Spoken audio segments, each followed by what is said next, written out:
Yet another bike from classic legends जो कि 6 साल से मार्केट में है। 3 लेजेंडरी ब्रांड्स लॉन्च कर चुके हैं, जावा, येज़दी, बट अभी तक सक्सेस जो है वो मुंह नहीं लग पाई है इनके। वो इसलिए कि कोविड के इश्यूज आप बोल सकते हो, क्वालिटी के इशू आप बोल सकते हो, या फिर नेटवर्क का इशू आप बोल सकते हो। There are 10,000 reasons a brand doesn't get success, but finally इन्होंने बोला कि हमने जेन्युइनली काम किया है, हर एस्पेक्ट पे क्वालिटी इंप्रूव किया है, हम नेटवर्क बढ़ा रहे हैं और एक नया प्रोडक्ट लेकर आ गए हैं जिसको कि जावा 42FJ बोला गया है। अब क्या है नया प्रोडक्ट, क्या प्राइस है, क्या सही लग रहा है इसमें और क्या चीज़ें इंप्रूव हो सकती है, इंप्रूव हुई है, उनके बारे में बात करेंगे।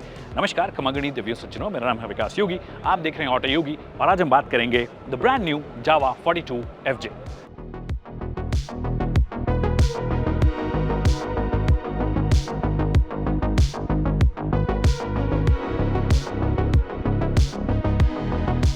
Alright, so the first things first, frame कौन सा है, क्या उसमें चेंज किया गया है। जावा 42 जो सीरीज़ है जिसमें जावा 42 आती है, बॉवर आती है और now this is the FJ। तो क्या फ्रेम में चेंज किया गया है? एक्चुअली थोड़ा बहुत चेंज किया गया है। वैसे डुअल क्रैडल फ्रेम ही है बट व्हील बेस बढ़ाया गया है, लगभग 71 mm का व्हील बेस बड़ा है। ग्राउंड क्लियरेंस थोड़ा बड़ा है, जहाँ पे जावा 42 आपको लगभग 165 mm का देती है, this is 178। Slide improvement, but वो बाइक्स में बहुत ज़्यादा कई बार हेल्प करता है। उसके अलावा क्या है, तो व्हील बेस बढ़ा दिया, एग्जॉस्ट अप स्वेप्ट थोड़ा सा हो गया है। एग्जॉस्ट साउंड कैसा करता है,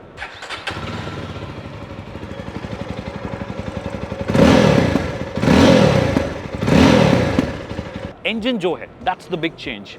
एक कंप्लीटली नया इंजन आप बोल सकते हो जावा 42 फैमिली में। ये वाला जो इंजन है वो आपने येज़दी में देखा है, येज़दी यूज करती है अपना 342 सीसी का, so that's higher cubic capacity, that means power भी जो है वो भी इन्होंने बढ़ाई है। पावर कितनी बढ़ाई है, अगर जावा 42 या बॉबर से बात करोगे तो लगभग 2.5 bhp के आसपास पावर बढ़ी है। टॉर्क भी जो है वो 2.5 के आसपास बढ़ी है और ज़्यादा बेहतर तरीके से गियर बॉक्स को भी ट्यून करने की इन्होंने कोशिश की है। ऐसा बोला गया है कि पहले जो थोड़े बहुत इश्यूज थे उनको आयरन आउट किया गया है with different mapping both for the engine and the gear box, gear ratios के हिसाब से भी जो चेंजेस किए गए हैं। बाकी इन सब चीज़ों के बाद डिटेल में तभी कर सकते हैं जब हम गाड़ी चलाएंगे, बट मोटे मोटे तौर पर it's new engine, it's called alpha 2, जो कि हम येज़दी में देखते हुए आए हैं। Design wise to be honest it looks fantastic, it looks really really cool. और जो सारे कलर्स भी दिए गए हैं, स्पेशली लाइक दिस कलर और एक ब्राउनिश सा कलर है, बट ये कलर थोड़ा क्योंकि मैट सॉर्ट ऑफ फिनिश है, ब्लैक और ये रेड कलर में दिया गया है। इनफैक्ट ये जो एलिमेंट है this is aluminium, in fact foot pegs में भी कई सारी जगह पे एल्यूमिनियम का इस्तेमाल किया गया है। ये जो ग्रैब हैंडल्स हैं that is also aluminium. So lot of changes जो कि थोड़ा क्वालिटी को बढ़ाने का काम करते हैं।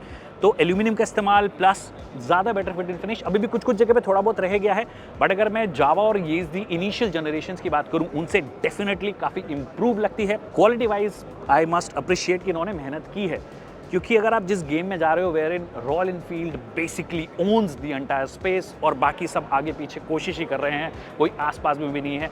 और इनका पीछे होने का जो एक रीज़न था वो रीज़न था आई थिंक इनकी क्वालिटी, और क्वालिटी अब इन्होंने फाइनली इंप्रूव कर दी है। द बटन्स की क्वालिटी भी बात कर लो, टैंक की भी बात कर लो, कुछ कुछ जगह पे हल्के हल्के फिनिशेस पेंट ऑफ हो रहा है कुछ कुछ जगहों पे, बट वो मेनली आपका जो चैसी वाले जो पार्ट होते हैं, क्रेडल्स जो होते हैं, उनमें दिख रहा है। But overall I think they have done a great job in terms of quality.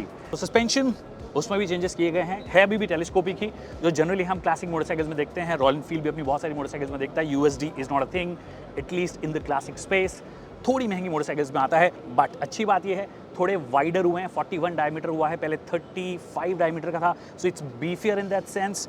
Breaking capabilities को भी इंप्रूव किया है। 320 mm का डिस्क आपको देता है, जावा में वो 280 mm का था, तो 40 mm का वहाँ पे भी इंप्रूवमेंट आपको हुआ है।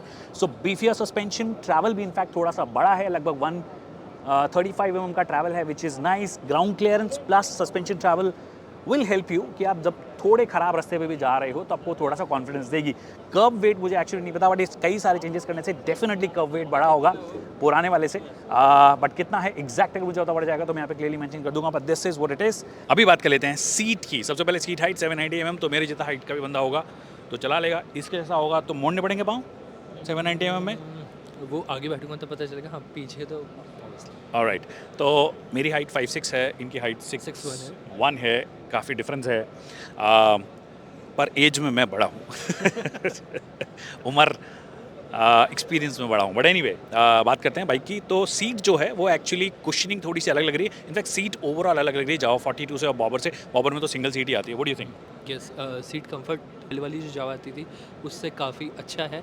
बैठते ही लाइक ऐसा फील नहीं हुआ कि पता नहीं मतलब लाइक लंबा चला पाएंगे नहीं हाँ, कि बहुत ज़्यादा हार्ड वगैरह मतलब ऐसी फीलिंग नहीं आई। सीट अच्छी है, कुशनिंग अच्छी है, कंफर्टेबल लग रही है। और अगर अपन 2 लोग लंबे ट्रिप पे जाएंगे, would you be comfortable? May be not. May be not, that's because हमने अभी तक गाड़ी चलाई नहीं है, रियल वर्ल्ड में सस्पेंशन नहीं देखा है और राइड क्वालिटी वगैरह सबसे पता पड़ती है। बट मोटे मोटे तौर पर एक backrest I think as an accessory ये बेचेंगे, जो कि जिसको भी चाहिए होगा वो ले पाएंगे। अभी ग्रैब हैंडल्स है, ग्रैब हैंडल्स है बट साइड में है, तो जब थोड़ी हाई स्पीड में होता है ना तब बड़ी दिक्कत आती है। तब बड़ी दिक्कत है, इसलिए बैकरेस्ट को पक्का चाहिए होगा। और ग्रैब हैंडल्स वैसे बाय द वे आपको बता दूँ वो भी एल्यूमिनियम के दिए गए हैं, मुबारक हो। प्रीमियम है। ऑलराइट, सो ये सीट की बात कर ली मैंने, और कुछ बचा है। I think digital instrument cluster वगैरह हम देख चुके हैं ऑलरेडी, जावा 42 में आता है। It's not very different to be honest, so it's the same. One thing that I really like, I think you would also agree, quality कैसी लग रही है? क्वालिटी लाइक पहले से तो काफ़ी इम्प्रूव हुई है। पहले लाइक फिट एंड फिनिशिंग के भी काफ़ी इश्यूज थे, तो वो सब पहले से तो थोड़ा बहुत ठीक हुआ है। Exactly, so like we said, और इसलिए मैं सेकंड ओपिनियन चाह रहा था कि मेरे को ये लग रहा है कि क्वालिटी इंप्रूवमेंट है या सच में हुआ है। एक्चुअली क्वालिटी इंप्रूवमेंट हुआ है, all the buttons they feel better, the fit and finish looks better. In fact जो पेंट फिनिश भी है वो बहुत अच्छा लग रहा है। कुछ कुछ जगह पे थोड़े बहुत अभी भी ऑफ चीज़ें हैं, but I think at this price point 1.98 to 2.20 lakh, I think it's pretty alright in that sense. Now few bits जो मैंने शायद मिस कर दी हो। सबसे पहले ऑल एलईडी ट्रीटमेंट है, all LED headlamp, tail lamp जो है वो भी आपकी एलईडी हो गई है। टायर्स जो हैं उनमें भी इंप्रूवमेंट हुआ है बाय द वे। अब 100 सेक्शन का फ्रंट टायर आपके लिए हो गया है, पीछे वाला 140 सेक्शन का है, तो ज़्यादा वाइडर टायर्स हो गए हैं, ज़्यादा बेटर ग्रिप देने की इन्होंने कोशिश की है। और सस्पेंशन ट्रैवल भी थोड़ा बढ़ाया है, तो कॉम्पनसेट वहाँ पे करने की कोशिश की है कि ज़्यादा स्टिफनिंग ना हो because of all of that. तो सारी की सारी चीज़ें लग रहा है प्रॉमिसिंग प्रोडक्ट है। आई थिंक ये इनका पहला प्रोडक्ट होना चाहिए था to give that dent to Royal Enfield which is far far far ahead. अगर क्लासिक कैटेगरी की आप बात करते हो, आप पूरी कैटेगरी वही ओन करते हैं, but I think it's a great attempt. Finally एक अच्छा प्रोडक्ट लग रहा है। प्राइसिंग में शायद आपको ऑलरेडी बता चुका हूँ, वेरिएंट वाइज जो प्राइस होगी मैं यहाँ पे क्लियरली मेंशन कर दूंगा। अगर कुछ मिस कर दिया है मैंने तो सबसे पहले मुझे माफ़ कर दीजिएगा, बट आप कमेंट सेक्शन में पूछ सकते हो, मैं उसका जल्दी से जवाब दे दूंगा। अगर कोई सवाल अब भी रह गए हो तो जब हम फर्स्ट राइड इसका करेंगे तब उसका जवाब दे देंगे। Thank you so much people for watching this video.